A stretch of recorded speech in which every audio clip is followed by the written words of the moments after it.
ол бисквиттен осындай тәтті және әдемі торт жасайтын боламыз. Біздің каналға тіркеліп лайк басуды ұмытпаңыздар. Ең алдымен жұмыртқаны ақ пен сарыға бөліп, оның ақ уыстарына кішкене тұз қосып, оны 30 секунд көлемінде араластырамыз. Бізде қол миксері, бірақ сіздер кәдімгі миксермен қолдана берулеріңізге болады.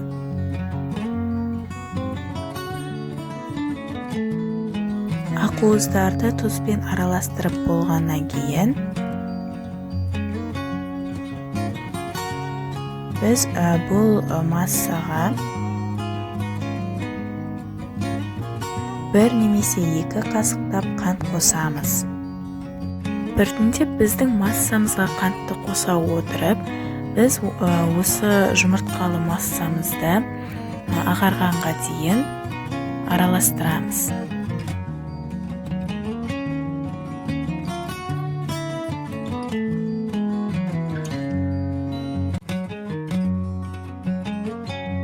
Осылайша аппақ қылып көпіртіп араластырған ақуыздарды басқа ыдысқа салып, оның үстіне жаймендеп осылай сарыуызды қосамыз.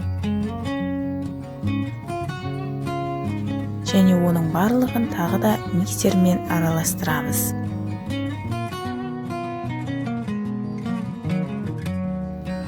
Сарыуыздарды біртіндеп қосқаннан кейін бізде осындай масса шығу керек.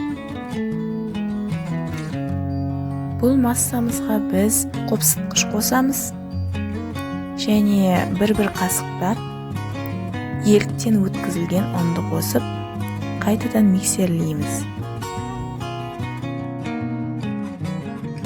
Алғашында ұнды қосқанда біз оны миксермен араластырамыз. Ұнды қоса миксермен араластыру қиынға соғады. Осы кезде біз қамырымызды шанышқымен немесе силиконды лопаткамен араластырамыз.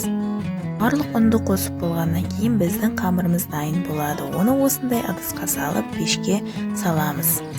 Біздің бисквитіміздің дайындығын біз зубочистканы салып тексереміз.